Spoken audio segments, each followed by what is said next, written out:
Oh, it's you again. Hello, and welcome back.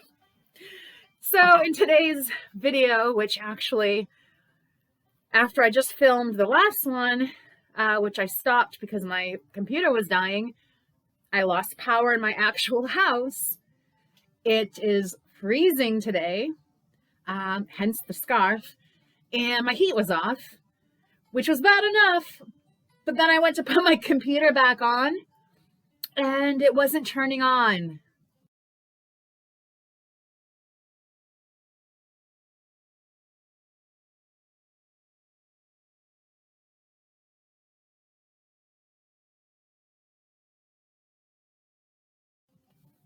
Do you know what I thought? I thought, okay, great. My computer was plugged in when we had the power surge, and now I am FUCK'd.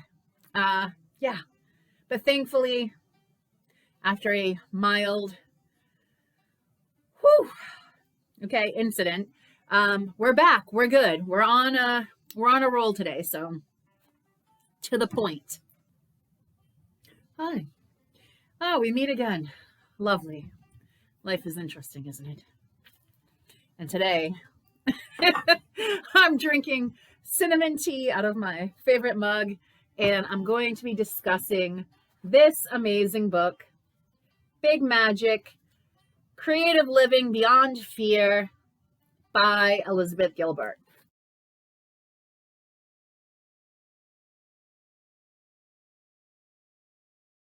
If you don't already have a copy, I would highly suggest that you go ahead and gift yourself one. So I'm going to read a little bit directly from the book and kind of put some of my own thoughts on what I'm reading.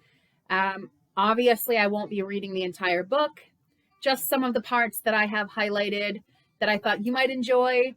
And again, I highly encourage you, if any of this resonates with you, why am I doing this?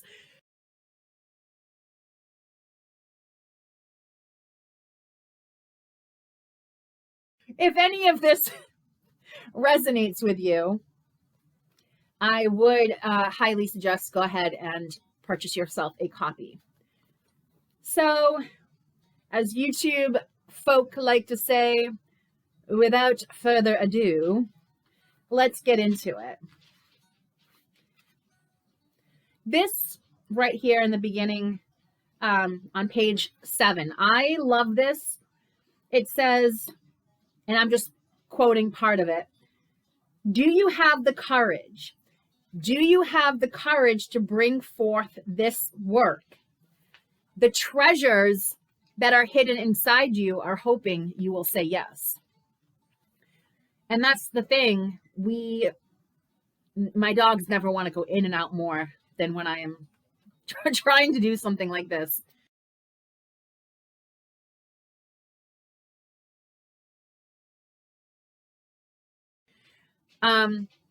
We all have something that we're gifted with when we come into this world that no one else is gifted with. I won't get into that whole spiel again. I already went over it in my introduction video.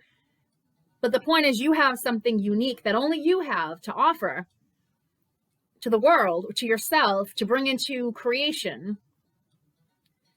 There's a way only you can take a blank canvas or a blank piece of paper, a blank computer screen, an idea, and turn it into something.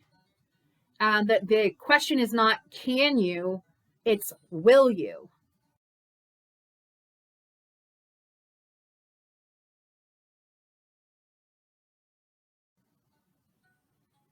Lots of people will talk themselves out of these type of creative passions and pleasures and projects. That's good. They'll convince themselves that they don't have the time, or that they're not creative enough, or that's for somebody else, or, that's something I used to like to do when I was young, or, on and on and on.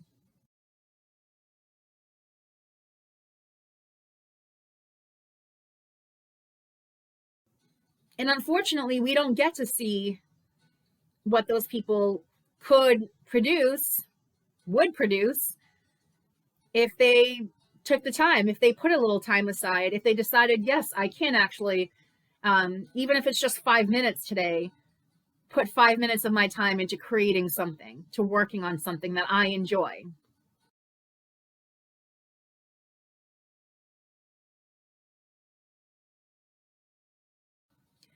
It doesn't have to please anyone else. It doesn't have to make money. It just has to be enjoyable for you. Because to me, even if I made money, that music was just starting to drive me nuts. Even if I made money, if I didn't really enjoy the project I worked on, if I spent a bunch of hours, days, months, years working on something and it made a lot of money, but all that time I was just plugging away, doing it to make money and not really enjoying all that time that's going into it, because that time is not coming back.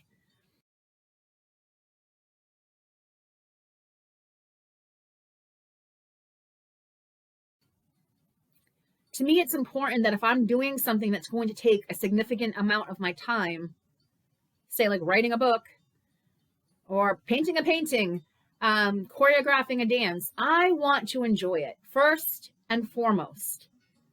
I want to be able to take pleasure in the process. It's, for me personally, always going to be more passion over profit. And that's not to say that I don't ever want to make profit.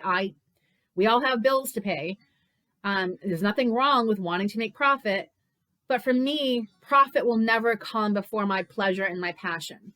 I think it's a gift to ourselves. I think it's a gift that we give to ourselves to create in whatever way. Enough now.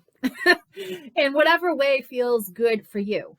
You know, we have so much stuff in a day that we have to do, these things that must be done, that sometimes, you know, by the end of it all, it's like, it's just easier to like sit in front of Netflix or scroll through TikTok or Facebook than it is to pull out the paintbrushes or clear some space on the dance floor and actually get to dancing, or to sit down and work on that creative project. But I think, you know, when you look back on your life, you have to take into account, what do you want to look back on? What do you want to look back and see? You know, I need more. I want more. I deserve more in my life than just checking off the to-do lists. You know, the all work and no play thing, that's for real. Like, you can't be all work, no play. Creation is your time to play. Time where you can kind of tap back into that side of yourself that likes to enjoy creating, whether it's drawing or dancing or whatever it is, you know, giving yourself that gift.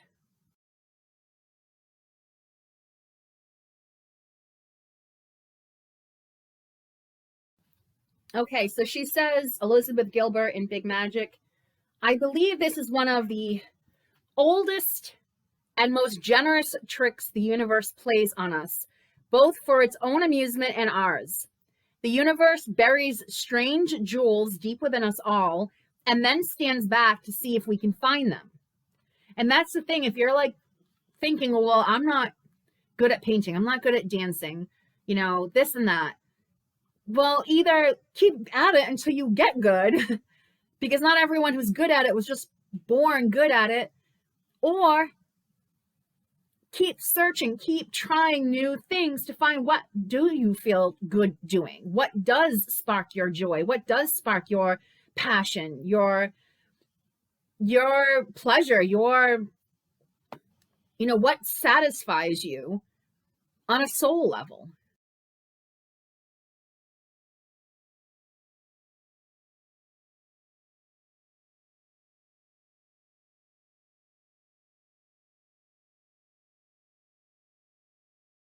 I am dancing, I'm not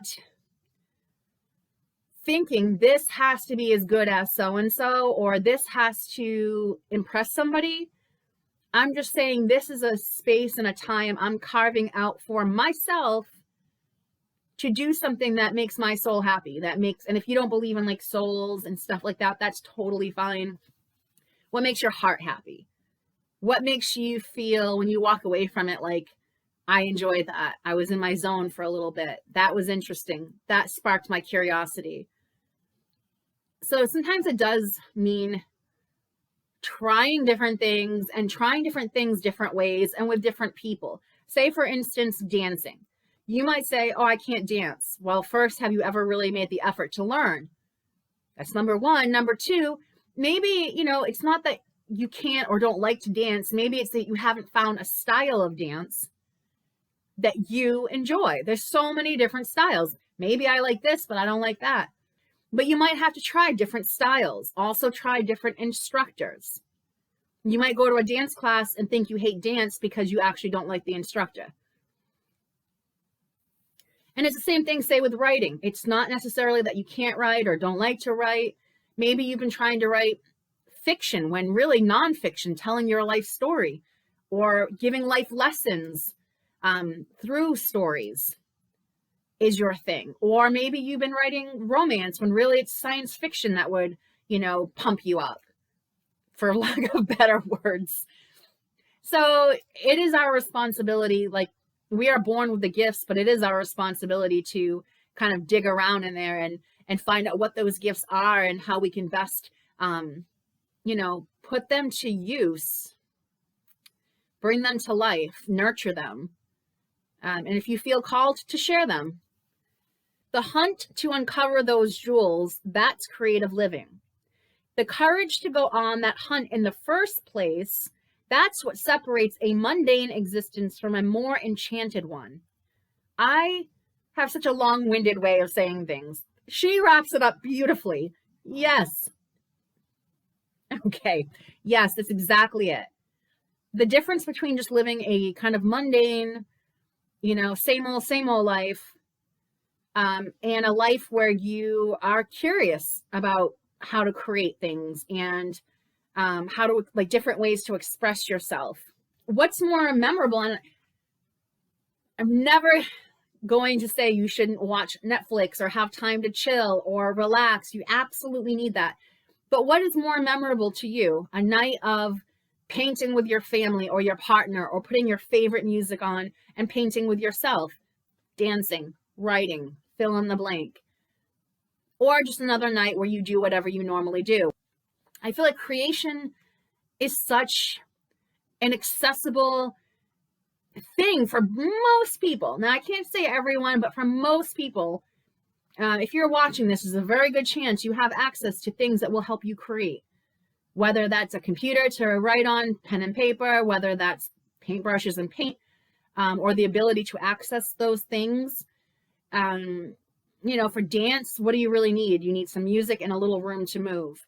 So that's one of the things I love about art and creating, is it is accessible for most people. When I was very young, staying with my father on the weekends, he lived in a neighborhood that was not that great, especially for a young girl.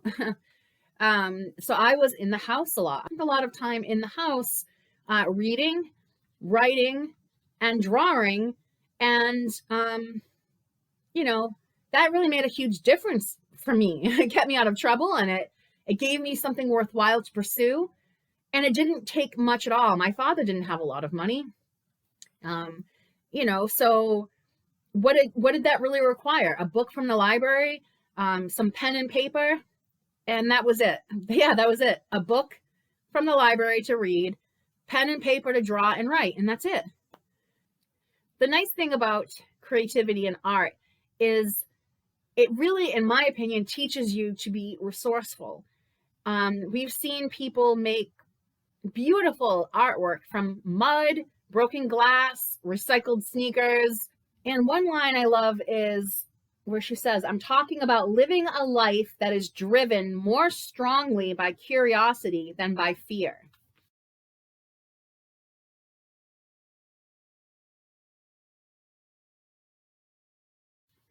And I love that. I think that's such a good way to go through life, is trying to be curious about things. Even if you're scared to do something, being curious about why are you scared to do that. And if it's like, because people might not like it, and just keep digging. Well, what if they don't like it? Then what? Well, then I'll feel bad that people didn't like it. Okay, and then what? Then I guess I'll just move on. Okay, problem solved. Then you go forward, because no matter how many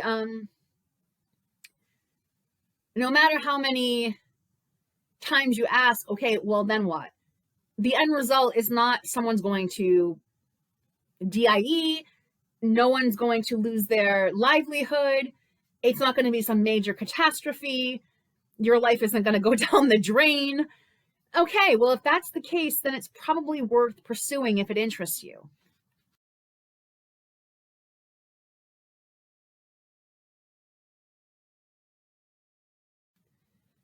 And that's not to say that, this attitude of being curious about even why am I scared and why do I care if that thing that I'm afraid of happens. It's also, human nature that certain times, no matter how you try to frame your thoughts or how curious you get or how much you dig, you're just going to be too scared and you're not going to do it. And that's fine. That's just human nature. But as much as possible, when you find yourself wanting to do something, creatively or otherwise, and you find yourself feeling too scared to attempt it, ask yourself, why am I scared? Answer that question. For instance, like I said, people won't like what I've produced. Okay, so what if they don't like what you produce? Then what? Then I'm going to feel bad. Okay, you're going to feel bad forever? No. Okay, so then what happens ultimately? I produced something that I enjoyed creating. I put it out there. People didn't like it. I feel bad for a little bit, and then I move on with my life. Okay, in that case, that's a pass go. The Monopoly game where you $200, collect $200, go home, pass go, whatever it is. Whatever it is.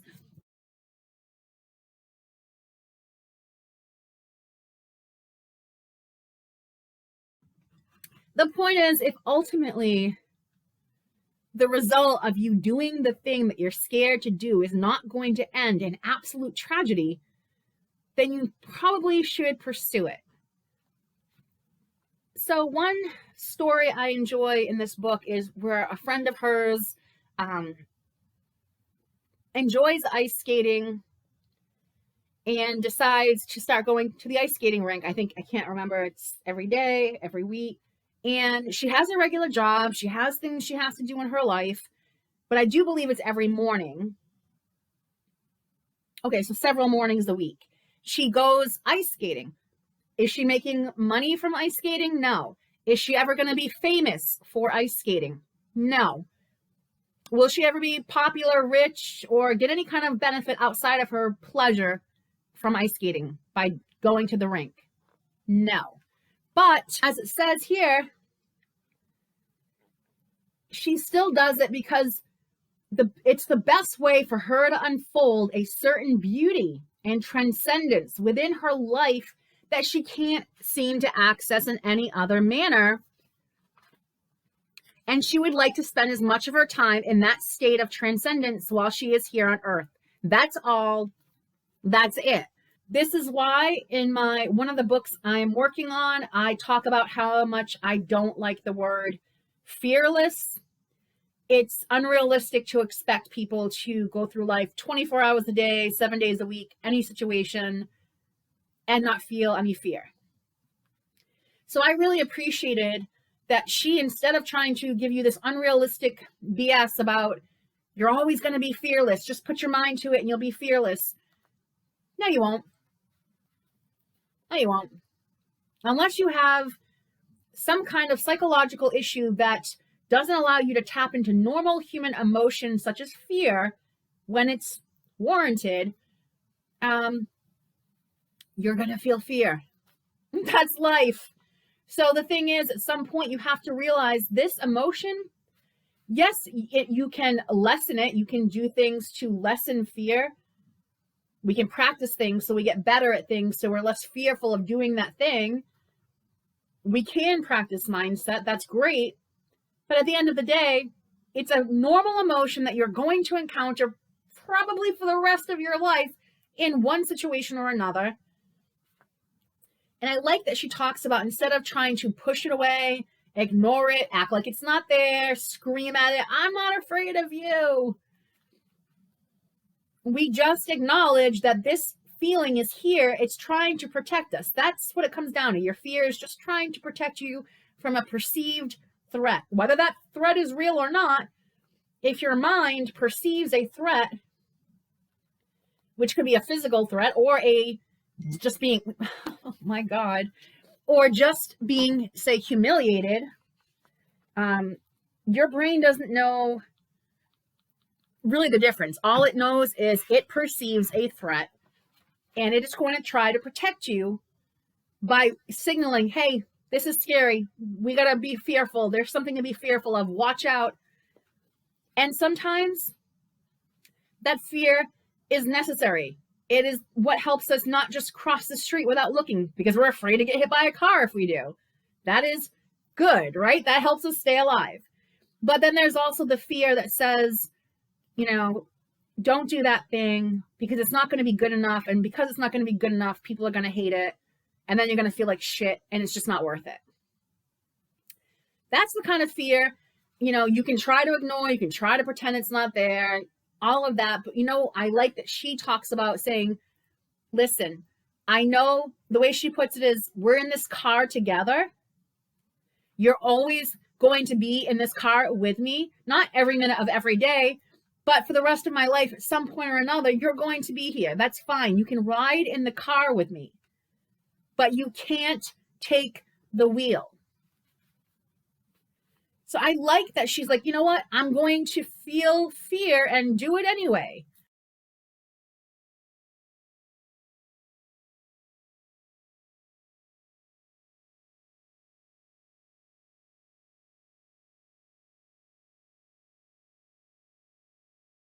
I'm going to write this book. I'm going to do that thing. I'm going to travel to that place. That's not to say be reckless, not at all. Again, listen and ask yourself, is this fear keeping me from a real threat, like saying, like I said, crossing the street without looking? Or is this fear misplaced and is keeping me from doing something that would actually add value to my life in one way or another? Okay, I definitely need to sum this up, because between all the sun coming in and then the light on me and then the heat being cranked up from earlier, I'm getting very warm. And I've already lost my scarf. I don't want to lose anything else. So I'm going to just say this one quote. You can measure your worth by your dedication to your path, not by your success or failures.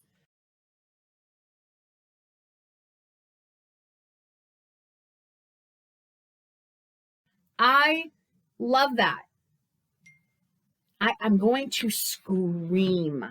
No one, I'm telling you, nobody texts me more. My dogs don't act up more. Nothing happens more than when I'm trying to film.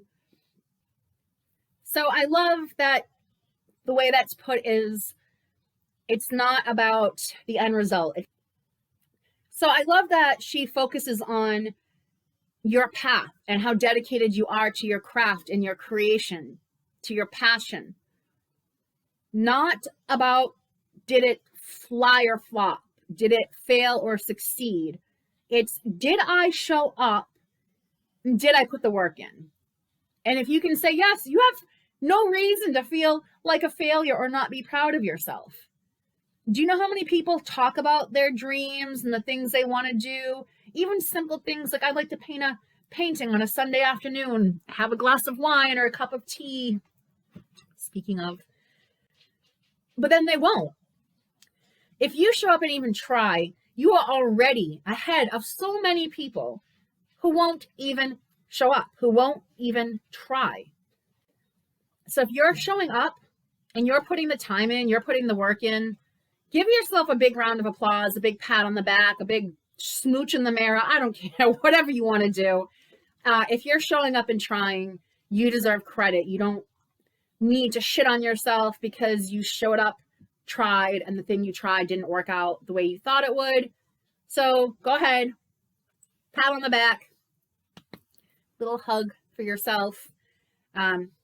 blow yourself a little kiss, smack yourself on the ass. I don't care, but give yourself credit somehow, some way for showing up and trying, because I'm telling you, there are so many people who won't even do that much. So if you are, big kudos to you. So until next time, take care. And Big Magic by Elizabeth Gilbert is the name of the book that I have been reading from. If you enjoy it, I will read a little more in the next video. I do have some other books I would like to cover as well. But that's about it. Thank you so much for your time. Please, if this video provided any value or entertainment, tap the like button, subscribe, hit the bell, comment, share, all the things. Thank you so much. Until next time, take care.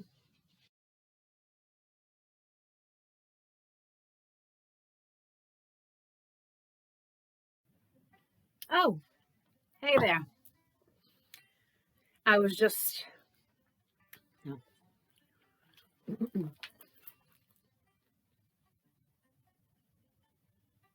Oh, hello. Didn't see you there. I was just reading this amazing book, Big Magic, and drinking my world famous banana cocoa almond. Can't even... Oh God. Take two. Okay, be serious. You can do this. Okay.